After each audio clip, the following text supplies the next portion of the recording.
I woke up to a dull ache pulsing low on my right side, like someone had buried a stone inside me while I slept. At first, I brushed it off, just a pulled muscle, maybe. I had too much to do to entertain the idea that something might be wrong. Mornings in our house didn't allow for weakness. Nora needed her breakfast, her uniform pressed, her hair done just right. Otherwise, the school secretary would call again, that disapproving voice laced with concern. I pushed myself out of bed, cringing as the ache grew sharper with each movement. The bathroom mirror reflected my pale face, strands of brown hair sticking to the sweat along my temple. Still, I forced a smile when Nora came bounding in, already halfway into her navy skirt and mismatched socks. "Mommy, can I have the strawberry yogurt today?" "Of course, sweetheart." I kissed the top of her head, willing my knees not to buckle beneath me. The kitchen was a blur of pouring cereal, slicing fruit, and reminding Nora for the third time that yes, her homework was in her backpack. Every twist and turn made the pain deepen, but I hid it behind my usual mask. I was good at that, performing normal, functioning, calm. Years of practice had taught me how to keep everything appearing perfect on the outside. After school drop-off, I returned home and leaned against the counter, gasping quietly. My fingers trembled as I reached for a glass of water. The ache had turned into something sharper now, stabbing and relentless. I tried to distract myself, folded laundry, wiped the table, fed the cat. But my body was protesting, screaming even, and I knew something was seriously wrong. By early afternoon, I couldn't stand upright. I crouched in the hallway, clutching my side, and crawled toward the kitchen. I don't know if it was pride or fear that kept me from calling anyone right away. Maybe I thought I could still fix it, or that I'd be laughed at for overreacting. The same way Adrien always laughed. I made it as far as the tile floor, next to the pantry, before my arms gave out. My face hit the cool ceramic with a thud. The pain now radiated through my entire lower abdomen like fire licking through every nerve. I tried to sit up, but couldn't. I was stuck, shaking, breath coming in shallow gasps. My mind raced, what if Nora came home and found me like this? What if I passed out? What if this was something deadly? The front door creaked open. Nora's footsteps padded through the entryway. "Mom," she called, her voice light, unsure. "I'm home." I tried to answer, but my throat felt tight, dry. All I could manage was a weak groan. Then she saw me. "Mommy." Her backpack hit the floor, and her little shoes slapped against the tile as she dropped beside me, touching my face with her tiny hands. "What's wrong? Are you hurt?" Tears welled in her eyes, and the sight broke me more than the pain did. I never wanted her to see me like this, helpless, vulnerable. "It's okay, baby," I whispered through clenched teeth. "I just need to rest for a second." But seconds stretched into minutes. Minutes where I couldn't get up, couldn't reach the phone, couldn't shield my daughter from the fear creeping into her expression. She sat beside me, sniffling quietly, one hand holding mine tightly and the other stroking my hair the way I did hers when she had nightmares. I felt the room spinning. Everything grew distant, muffled. The hum of the refrigerator, the light overhead, all of it blurred. I clung to consciousness because I didn't want to leave Nora alone, but my body was sinking, dragging me into something deep and dark. The thought that I might die here on this cold floor, with my little girl watching, terrified me. In those moments, I didn't think about Adrien. I didn't even expect him to walk through the door and help. That realization should have hurt, but it didn't, not anymore. I had stopped counting on him long ago, I just hadn't fully admitted it to myself. "Mommy, I'm scared," Nora whispered, curling up beside me. I don't know what to do. I squeezed her hand with what little strength I had. "It's going to be okay. I promise." But even as I said it, I wasn't sure if it was true. I heard the door slam open just as I managed to lift my head off the tile. The light from outside spilled into the kitchen, and a pair of heavy footsteps moved through the hallway with purpose. I blinked against the sweat dripping into my eyes, unsure if I was relieved or afraid. "Elena?" Adrien's voice rang out, sharp and impatient. I tried to respond, but it came out as more of a whimper than a word. Still, he rounded the corner and found me there, on the kitchen floor, curled in on myself with one arm protectively draped over my side and Nora sitting silently at my feet. He stopped in the doorway, suitcase in hand, brow furrowed not with concern, but with annoyance. "What the hell is this?" he asked, as if I had somehow inconvenienced him by nearly collapsing in front of our daughter. "I need help," I said, my voice cracked and barely audible. "Something's wrong. It's getting worse." Adrien sighed, loud and exaggerated. He looked down at Nora, whose tear-streaked face was turned up toward him, eyes wide and scared. Then he looked back at me and dropped his bag with a thud. For a moment, I thought maybe, just maybe, he would kneel down and help me sit up, maybe call an ambulance or, at the very least, ask me if I could stand. But he didn't. Instead, he ran a hand through his hair and said, "You're being dramatic, Elena. You always do this when I have something important planned." His words cut deeper than the pain in my abdomen. I tried to breathe, to make sense of the fact that I was lying on the floor, trembling and unable to move, and the man I married was rolling his eyes. "I'm not," I started, but another wave of pain silenced me, my body curling tighter. Nora stood up. "Daddy, she's really sick." She couldn't even stand up. Adrien turned to her, crouching to her level with a forced smile.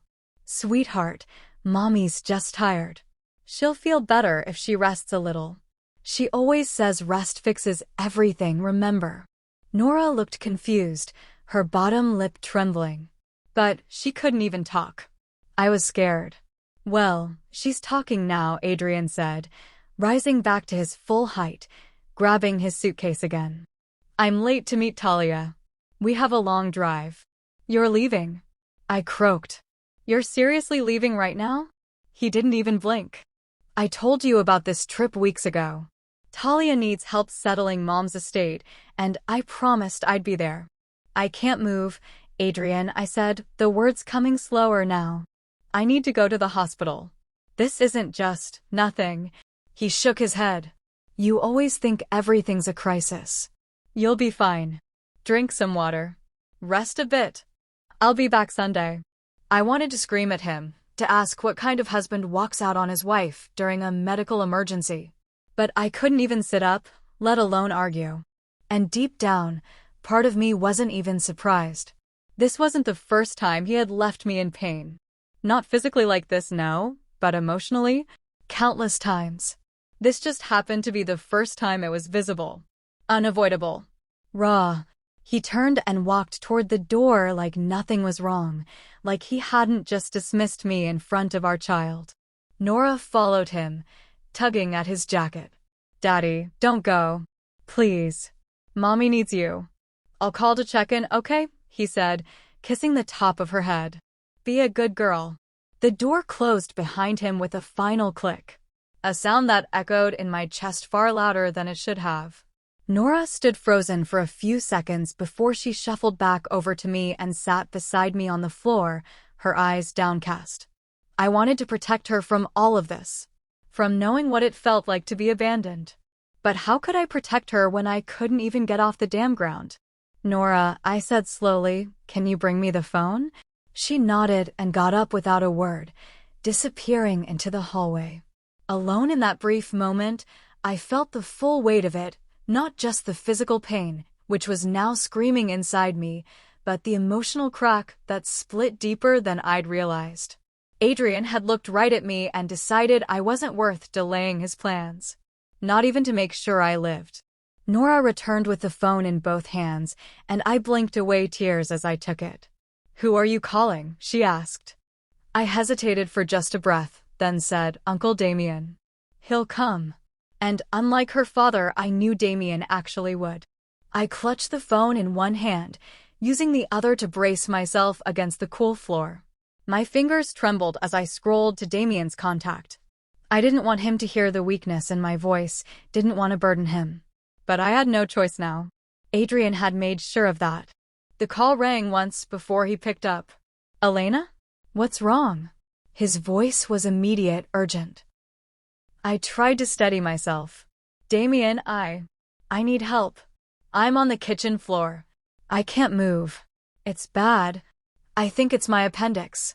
There was a brief silence, the kind that carries 1,000 thoughts. Then I heard keys jingling. I'm coming. Don't move. I'll be there in 10 minutes. The call ended, and I let the phone fall beside me. Nora sat close, holding my hand, her little thumb brushing circles over mine like she was the one trying to keep me calm. I wanted to be strong for her, but my body was failing. Time blurred again. I measured it in waves of nausea, in the prickling sweat on my forehead, in the distant sound of her whispering reassurances. Then, footsteps. The door flung open so hard it slammed against the wall. Elena! Damian's voice cut through the haze like a lifeline. He dropped to his knees beside me, one hand on my back, the other cradling the side of my face. Jesus. You're burning up. I told Adrien, I mumbled. He left. His eyes darkened, but he didn't say a word about it. He just looked over at Nora and softened. You did the right thing, sweetheart. Thank you for staying with Mommy. She nodded solemnly. We're going to get her to the hospital, okay? Everything's going to be all right. He moved fast but carefully, slipping one arm beneath my knees and the other around my shoulders. The pain made me cry out, but I bit down on it as hard as I could. He carried me like I weighed nothing, even though I knew I didn't. I caught one last glimpse of the kitchen, the mess I never cleaned up, the untouched yogurt Nora had asked for, and then the ceiling lights blurred past. He helped Nora into the car first, then eased me into the back seat, pillows wedged beneath me. He drove like someone possessed, his eyes flicking between the road and the rearview mirror. You still with me? He asked as we hit a stoplight. Barely, I whispered. At the hospital, everything moved in fast forward. Nurses wheeled me in, asked questions I could barely answer. I saw Nora holding Damian's hand tightly as she watched them hook me up to IVs, monitors beeping like frantic birds in my ears. She's got rebound tenderness and a fever of 103, I heard a nurse say. Get surgery prepped. This appendix is about to blow. The phrase jolted me more than anything else had all day. My appendix. I'd been lying there for hours with something inside me ready to burst, and Adrien had walked away like it was a joke. I drifted in and out after that. At some point, I felt someone squeeze my hand. Damian's voice, low and steady, reached me. You're going to be okay, Elena. They're taking you in now. I wanted to thank him. I wanted to tell him how grateful I was that he came, that he didn't hesitate. But the words never made it out. When I opened my eyes again, everything felt different. Lighter somehow, like the worst had passed and my body knew it. The pain was still there, but dulled, distant. I was in a hospital bed, the room quiet except for the rhythmic beep of machines. The window beside me showed it was dark out. Damian was slouched in the visitor chair, his jacket balled under his head, fast asleep. Nora was curled up on a padded bench, a blanket tucked around her. Seeing them both there nearly undid me. They'd stayed, even when it got scary. Even when it would have been easier to go home. A nurse came in quietly, smiling when she saw my eyes open. You're lucky, she whispered, checking the monitor. It was close. If you'd waited much longer, your appendix would have ruptured. That kind of infection can be deadly. Deadly. The word hovered over me like a storm cloud. I looked at Damian, who hadn't even flinched when I called. He just came. And then I thought about Adrien, how he hadn't even sent a text. I turned my head toward the ceiling, blinking hard. Somehow, I had nearly died on that kitchen floor. Not just because my body had turned on me, but because the man I built a life with didn't think I was worth the effort it took to stay. And that truth hurt more than anything I'd just survived. The morning after surgery, I woke to the faint hum of machines and the sterile scent of disinfectant clinging to the air. My body felt foreign, stitched and sore, but alive. For the first time in what felt like days, the sharp, stabbing pain was gone. Replaced now with a tender, aching emptiness in my side, like something that had once consumed me had finally been carved out. A nurse came and went quietly, checking vitals, adjusting the four, smiling gently like she knew I needed silence more than words. Damian had stepped out to get coffee. Nora was still asleep in the corner of the room, her tiny form curled under a hospital blanket, a plush rabbit tucked beneath her chin. I stared at her for a long time, counting the rise and fall of her breath, grounding myself in it. She looked so small in that oversized chair, and yet somehow, she'd been the strongest of us all. When I closed my eyes again, memories came rushing forward, not just of the kitchen floor or the fire burning through my abdomen, but everything leading up to it. It was like someone had pulled back a curtain I hadn't realized was drawn. Suddenly, I saw it all for what it was, the years of being brushed aside, the constant apologies I made for Adrien, the way I tiptoed around his moods to keep the peace. Adrien hadn't just failed me yesterday. He'd been failing me for years. There were small things at first, comments that chipped away at me piece by piece. The times he told me I was too sensitive, that I needed to toughen up. How he stopped asking about my day, my work, my thoughts, and instead responded with distracted nods and half smiles. I thought that was just the slow erosion of marriage. I told myself all couples grow distant sometimes. But it wasn't distance, it was disregard. And then there were the bigger moments. When I miscarried our second child, he told me it wasn't a big deal because at least we still had Nora. He didn't come to the follow-up appointments. Didn't hold me when I cried into my pillow at night. I remember lying in bed after the loss, curled up and silent, while he sat in the other room watching TV, laughing loudly at something on screen. I told myself he just didn't know how to handle grief. But now I wondered if he'd ever really tried. Even during holidays, birthdays, anniversaries, it was always about his convenience. His family, his comfort. I learned to shrink myself to accommodate him. To not make waves. To be the good wife, the reliable mother, the woman who could be depended on to never fall apart. And when I did, when my body finally screamed for help in a language even I couldn't ignore, he turned his back. I remembered how he stood in the doorway, suitcase in hand, and looked down at me like I was wasting his time. That memory played in my mind on a loop now. Not because it shocked me, but because it didn't. I had expected him to dismiss me. And what kind of marriage is that, where you expect to be abandoned? A soft knock interrupted my thoughts. Damian walked in, 2 coffees in hand. He raised one and gave me a sheepish smile. Still not as good as Mom's, but it's hot. Thanks, I murmured, taking the cup even though I wasn't sure I could drink it yet. He settled into the chair beside me, glancing over at Nora with affection. She didn't want to leave your side. I tried to convince her to go home with me last night, but she refused. She's always been brave, I said softly, running my finger along the coffee cup's rim. Braver than I give her credit for. Damian leaned forward, voice lower now. You scared me, Elle. When you called, you didn't sound like you. I've never heard you like that. I didn't know who else to call. His brow creased. You could have called Adrien. I met his eyes, and something in my expression must have answered for me. He nodded slowly. He really left? Just walked out. I looked down at the cup again. He said I was being dramatic. Told me to rest and drove off. Like it was a headache or a stomach bug. My voice was steady, but I felt the hurt gathering again in my chest, curling in like smoke. Damian let out a breath through his nose, jaw tight. You don't deserve that. You never did. I swallowed hard, staring at the window across the room. I know that now. Saying it aloud shifted something inside me. I'd spent so long convincing myself I was overreacting, that it was normal to feel forgotten, exhausted, invisible. But lying on that cold kitchen floor had stripped everything down to the truth.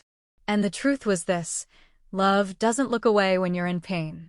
Love doesn't walk out the door while your daughter begs you to stay. I turned to Damian, voice stronger now. I'm done pretending. He left me to die on that floor. You're not alone anymore, he said simply. Not now. Not ever again. And I believed him. By the time Adrien finally came home, 3 full days had passed since my surgery. 3 days without a call, a text, not even a lazy, "How are you?" Not for me, not for Nora. I could have died, and he wouldn't have known until someone else told him. That thought clung to me like mold as I stood in the living room, arms crossed over my healing side, bracing myself. The front door opened with a swift, irritated push, like he was walking into chaos he didn't believe he deserved. He didn't even glance around to see who was there. Is anyone going to explain why I had to Uber from the airport? No one could bother to pick me up. I didn't move from where I stood. He froze when he saw me, not because I looked different, but because he hadn't expected me to be standing tall. Not after what he'd done. "You're home," he said like it meant nothing. "You look better." "I almost died, Adrien," I said evenly. "My appendix was about to rupture. Damian had to carry me to the hospital while you were off playing Brother of the Year." He scoffed, setting his suitcase down with a loud thud. "Elena, I told you to rest. You didn't need to blow it out of proportion. You're fine now, right?"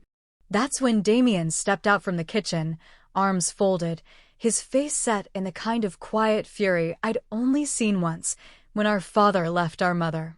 My parents followed behind him. My mother's lips were pursed, my father stone-faced. And then, Adrien's parents. I hadn't expected them to show up, but Damian had insisted this wasn't just a confrontation. This was an intervention. Adrien scanned the room and laughed under his breath. "What is this? Some sort of ambush?" "It's the truth," I said quietly. "Something you've managed to dodge for far too long."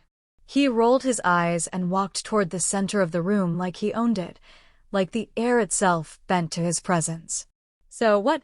You get a little sick, and suddenly I'm public enemy number 1. You left your wife on the floor, in agony," Damian said sharply, "while your daughter begged you to help.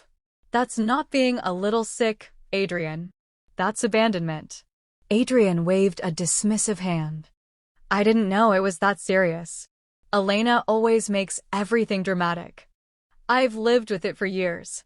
"Don't you dare," my mother snapped.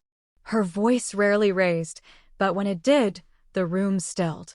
"You don't get to rewrite what happened to excuse your neglect. She almost died. And you mocked her." Adrien looked toward his parents, expecting their support. But his father didn't meet his eyes.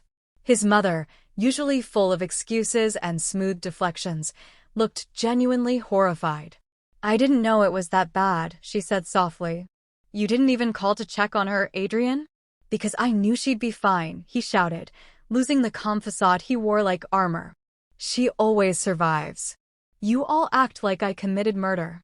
She's standing right there." "I survived because someone else stepped in," I said, louder now. "Not because of you. Not once did you think to turn the car around.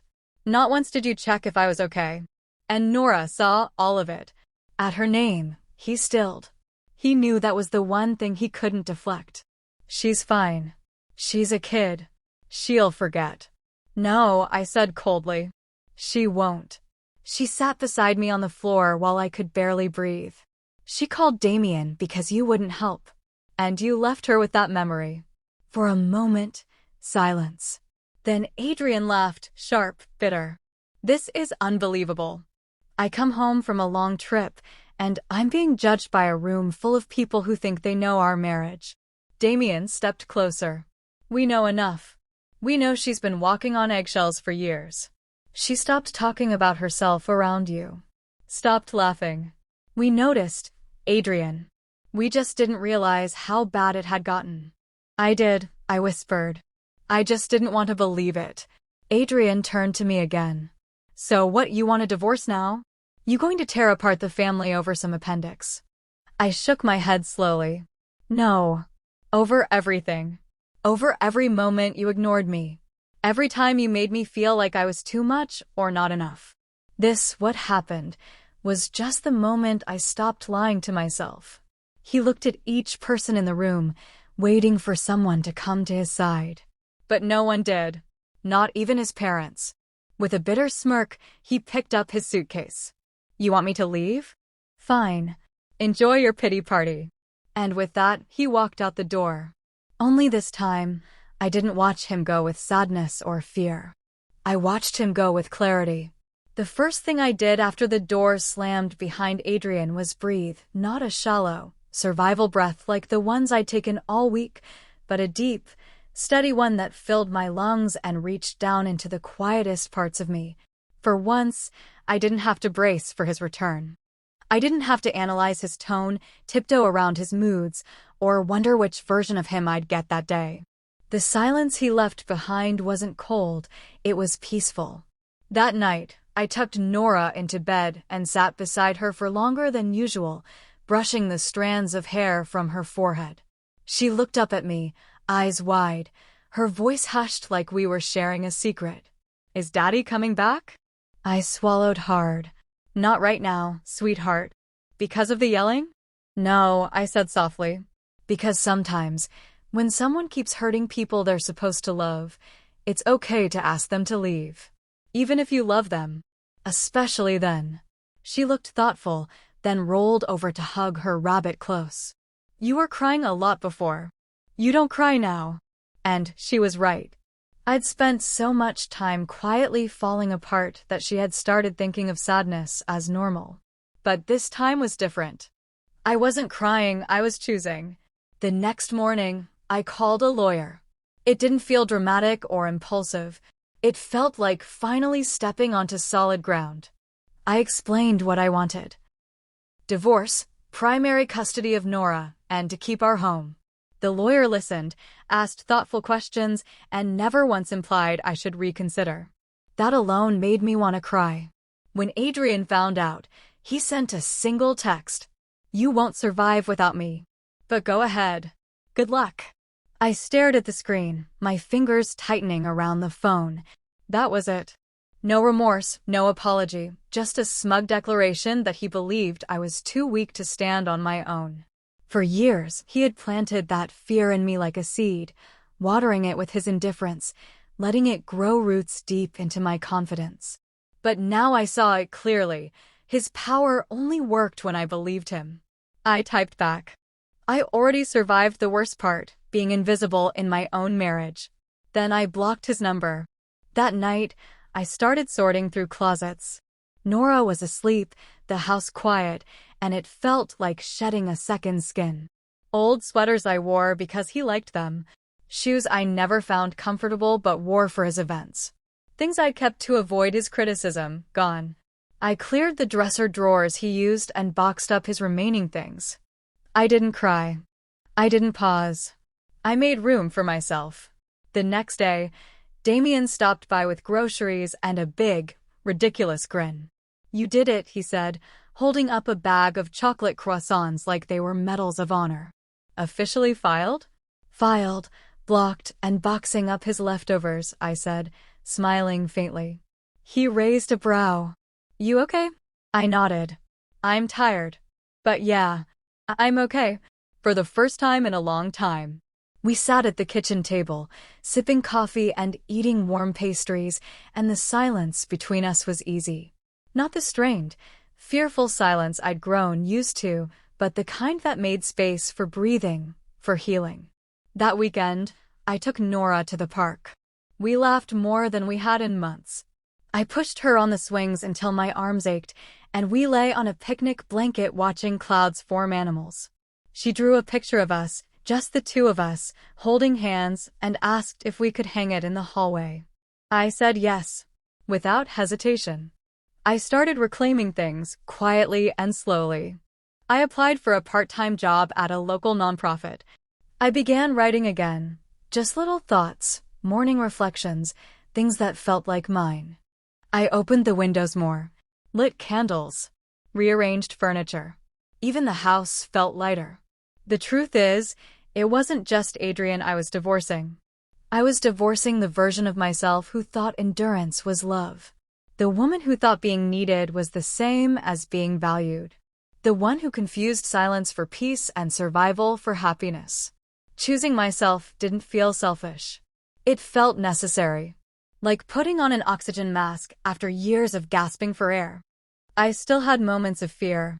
I still woke up some mornings wondering if I could really do it, raise Nora alone, run a home, build something from the ashes. But then I'd remember the kitchen floor. How close I came to disappearing completely. And how it was Nora, not Adrien, who saw me. How it was Damian, not my husband, who saved me. No matter what came next, I knew this. I would never go back. Not to that life. Not to that silence. Not to that ache of being unseen. And as I tucked Nora into bed that night, her small hand holding mine, she looked up and whispered, "I like this us." Tears filled my eyes, not from sadness, but from the pure relief of being free. "I like this us too, baby," I whispered back. More than anything. The summons came 2 weeks after the papers were filed. Adrien wasn't just contesting the divorce, he was demanding joint custody of Nora and claiming he wanted the house. I stared at the envelope in my hands, the legal wording blurring in front of me as nausea twisted my stomach. I knew he wouldn't walk away easily, but part of me had hoped he'd take the path of least resistance. That wasn't who he was, though. Adrien never accepted losing, not in arguments, not in control, and definitely not in perception. I took the letter to my lawyer the next morning, clutching it like it had teeth. "He's saying I'm unstable," I said, barely able to keep my voice steady. "That I've been emotionally erratic for years and can't provide a stable home for Nora." She didn't flinch. That's common. When someone loses control of the narrative, they try to flip it. "But we have documentation, your medical records, witnesses, your solid parenting history. Let him posture. The court will see the truth." But it wasn't just the court I was worried about. It was Nora. I didn't want her caught in the middle of a storm she never asked for. And I didn't want her to feel like she had to pick sides. That night, I watched her sleep for what felt like hours, wondering how I would explain all of this when she was older. Would she understand why I fought so hard? Would she remember the nights I stayed up rereading court statements and questioning if I was doing enough? At the first hearing, Adrien showed up in a navy blazer and practiced charm. He told the judge how much he loved Nora, how concerned he was for her stability, and how deeply he regretted the communication breakdown in our marriage. He said it all so smoothly that even I had to steady myself. But then I took the stand. I spoke calmly, steadily. I didn't paint myself as perfect, just present. I explained the day I collapsed, how Adrien left, how Nora had to watch me suffer and call for help. I talked about the loneliness, the emotional absence, the subtle neglect that chipped away at our home like termites in the walls. My lawyer presented photos, texts, records, everything he had tried to erase. Damian testified too, and when he spoke, there wasn't a shred of doubt in his voice. She's the most consistent person in that child's life. Adrien wants control. Elena just wants peace. The judge listened carefully, asked questions, took notes. And when the decision came weeks later, it felt like holding my breath underwater and finally breaking the surface. Primary custody granted to me. Shared visitation with conditions. The house mine. When I read the final order, I didn't cry. I exhaled. The kind of exhale that came from deep inside a person who had been holding her breath for years. Nora and I were safe. Legally, emotionally, and finally, physically. He couldn't touch what I'd built anymore. Adrien didn't call after the ruling. No texts. No tantrums. Just silence. Which, ironically, was the most honest response he'd ever given me. He knew he'd lost, not just in court, but in the space he once occupied in our lives. That night, I let Nora help me cook dinner. We made pasta together, flour on our cheeks, music playing low in the background. She laughed when I spilled sauce and asked if we could dance after dinner. I said yes. We spun around the living room, barefoot and light, the curtains swaying in the breeze. I held her hand, looked into her smiling face, and whispered inside my heart, "I did this for you." And for the first time, I believed I had truly done something right. At first, I didn't notice the shift. The world outside our home had felt distant for so long, muted behind layers of pretending and preserving. But something had changed after the custody hearing, something subtle and unexpected. It began with a look from our neighbor, Mrs. Lynn, when I took the trash out one morning. She used to offer a polite wave, nothing more.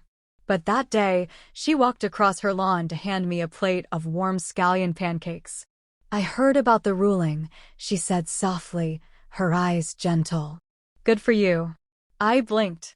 "Thank you," I managed to say, surprised. "Sometimes," she added, "people don't see clearly until someone stands up."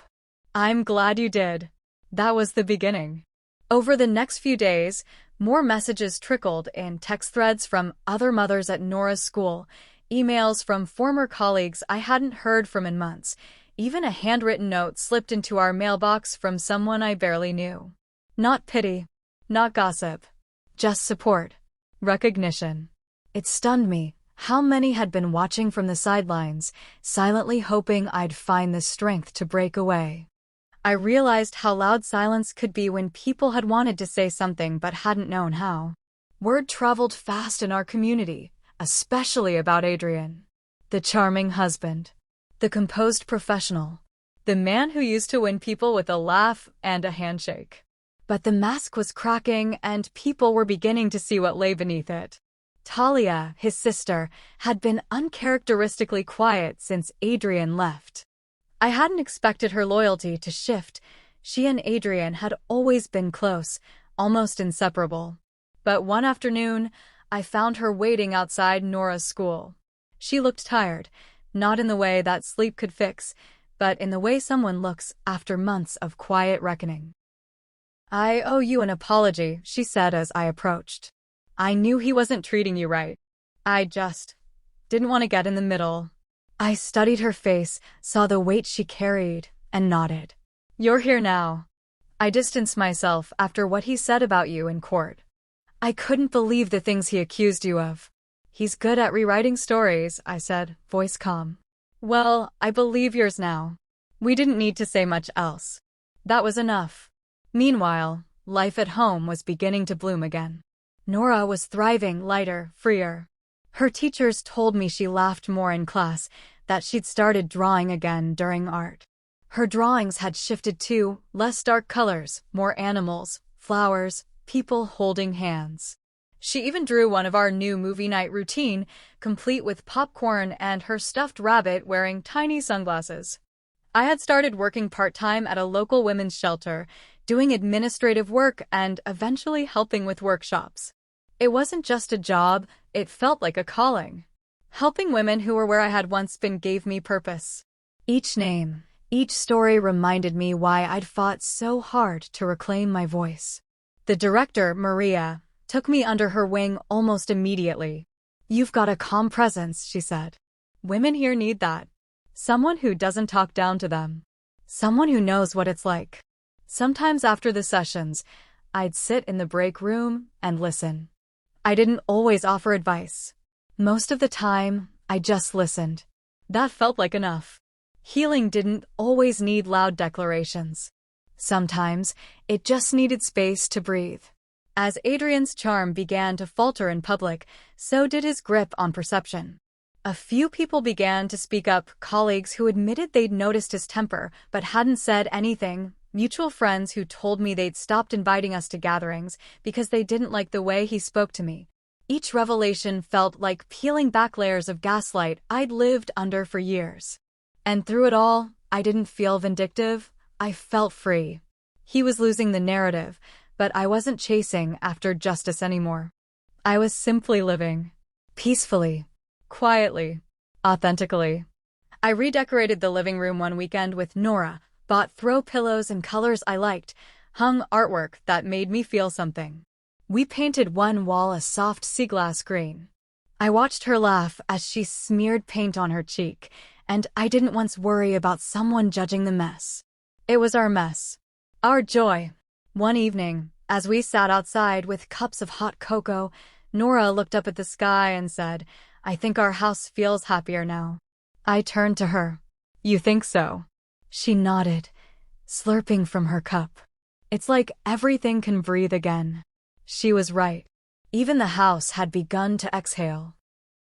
The knock came late on a Thursday evening, just as Nora and I were finishing a puzzle at the kitchen table. The sound was firm, measured, but somehow still sent a tremor through my chest. I rose slowly, peeking through the window first. And there he was, Adrien, standing on our front porch with one hand in his coat pocket and the other holding something I couldn't make out in the dim porch light.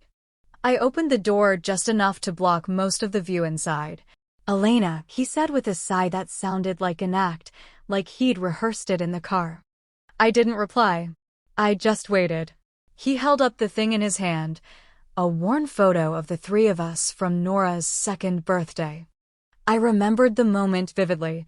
I had taken the picture myself with a timer, laughing just as the shutter clicked, Nora perched on my lap, and icing smeared across her cheeks. I'd framed it once. He must have taken it from the office during the custody mess. "I've been thinking about that day," he said. "And a lot of other days. I wanted to say I'm sorry." I stared at him, at the carefully disheveled hair and the slight slump in his shoulders. He was trying to look remorseful, but nothing about it felt real. "I've made mistakes," he continued. "I know that now. I didn't handle things well when you got sick. I panicked. I didn't understand how serious it was. You didn't call," I said, my voice even. "You didn't ask how I was. You didn't check on Nora. That wasn't panic, Adrien. That was abandonment." He shifted, eyes narrowing for the briefest second before softening again. "I know. I was scared. And I didn't know how to face everything. I thought you'd be okay, like always." That made me laugh, bitterly and quietly. "Exactly. You always assumed I'd survive, even when you weren't there." "I want to come back," he said quickly. "To fix things. To be a better father. A better husband." The words hung there between us, like wet laundry, heavy and limp. "You want what's gone," I said. "You want the version of me that tolerated being invisible. That cleaned up your messes and stayed quiet about the bruises you left on my spirit. But she's not here anymore. I've changed." "No, Adrien," I said, meeting his gaze, "you've been caught. There's a difference." His mouth pressed into a line. "Elena, don't do this. Don't make this permanent. We were good once. We were convenient for you once," I replied. "You were comfortable when I didn't ask for more than crumbs. But I've seen what life can feel like without you, and it's better. Nora is lighter. I am stronger. This house is a home now, not a stage." He looked down at the photo again, thumbing the corner like it would unlock something buried between us. "You really won't give me another chance?" I stepped fully onto the porch, closing the door behind me so Nora wouldn't hear. "You had more chances than most people would have offered. I begged for attention you barely rationed. I shrank so you could feel big. I stayed because I thought marriage meant endurance. But surviving you isn't the same as loving you." His expression twisted, the mask slipping for a moment. "I gave you a good life." "No," I said, voice steady. "I gave myself a good life. You just took credit for it." He started to speak again, but I raised a hand. "Stop. You don't get to rewrite this. You walked away when I was in pain. You walked away from your daughter. You made choices and I made mine. I'm not angry anymore, Adrien. I'm just done." There was nothing else to say. I turned and opened the door. Before I stepped back inside, I looked over my shoulder and added, "I've already built something better for Nora and me. You don't belong here." And then I closed the door. Not with a slam. Not with bitterness. But with finality. Inside, Nora looked up from the puzzle. "Was that Daddy?" "Yes," I said, kneeling beside her again. "He came to say sorry." She nodded. "Is he coming back?" "No, honey, he's not." "Okay," she said simply. And just like that, she placed another puzzle piece into the corner and smiled when it clicked. I sat back and watched her, heart full not with grief, but with certainty. The apology had been hollow, a performance for a role he no longer held in our lives. And I hadn't fallen for it, not out of spite, but because I'd finally learned the difference between regret and change. And change had already happened. Inside of me, around me, And I wasn't going back. The sun had just begun to dip low over the horizon, casting a warm, golden light across the porch. I sat on the worn wooden steps of our small home, a mug of chamomile tea in my hands, the scent of lavender from the nearby garden drifting lazily on the breeze. Nora was in the yard, barefoot, chasing soap bubbles as they caught the wind and danced through the fading sky. Her laughter, light and untamed, floated back to me like music I hadn't heard in years. This was peace. Not the kind that's quiet because you're suppressing something, but the kind that settles in your bones because nothing is looming overhead. The chaos was behind us now. The court dates, the paperwork, the long, quiet stares from people who once believed Adrien's version of the story. All of that had faded into the background, like the distant hum of traffic far away from where we now lived. Our house wasn't grand. It didn't have granite countertops or marble floors like the old place. But it had something that mattered more. It had freedom. Safety. Laughter in every corner. Nora had picked out the curtains in her room, bright yellow with little suns and moons. She'd insisted on putting glow-in-the-dark stars on her ceiling, and every night now she fell asleep smiling up at them. I never thought I'd be here. Not really. A year ago, I couldn't imagine a version of life that didn't involve navigating Adrien's moods or walking on eggshells in my own home. I couldn't picture mornings where I woke up rested, not riddled with anxiety. Or dinners where I laughed so hard I had to wipe my eyes while Nora told me a story about something silly that happened at school. Back then, I measured my worth by how well I endured. How quiet I could be. How easily I could fix things before they broke. But now I knew the truth. I wasn't made to disappear. I was meant to exist. Fully. Loudly, if I wanted. Tenderly, on my own terms. Nora ran up the steps, plopping down beside me with flushed cheeks and wind-tangled hair. "You missed the biggest bubble," she said, grinning. "Did I?" I teased. "I guess I'll have to catch the next one." She rested her head on my shoulder, and I wrapped an arm around her. The air was soft, the kind of spring evening that made the whole world feel like it had exhaled. And I had, too. Finally. "I like it here," she said after a few minutes. "I like us." "I do too, baby," I whispered. "More than anything." The sound of wind rustling through the trees filled the silence. No tension. No waiting for a door to slam or a voice to rise. Just stillness. Wholeness. Sometimes, people ask me how I knew it was time to go. The truth is, I always knew. I just didn't believe I was allowed to choose myself. I'd been conditioned to believe that staying, enduring, making it work, those were the marks of a good wife. But there's nothing noble about self-erasure. Nothing sacred about suffering in silence. I chose to leave because staying meant teaching my daughter that love looked like absence and apology without change. And I couldn't let her grow up thinking that was all she should expect. Damian still checks in every week. He helped us move into this place, lifted boxes like they were feathers, and never once said, "I told you so." He just hugged me at the end of that long day and said, "You did it." Sometimes, I think back to that moment on the kitchen floor. The way the tiles felt beneath my cheek. The panic in Nora's voice. The sound of Adrien's suitcase wheels on hardwood as he walked away. That was the day everything shifted. The moment the fog lifted. The day I realized no one was coming to save me, and maybe that was the most powerful truth of all. Because once I accepted that, I stopped waiting. I stood up. And then I began to build. I looked out across the yard again, where Nora was twirling with her arms outstretched, like the world was hers to hold. And maybe it was. Maybe it was mine, too. I sipped my tea, watching the last of the light spill across the grass, and whispered to myself, "This is home. This is freedom." And I knew, without doubt, without hesitation, without any lingering fear, I was never going back.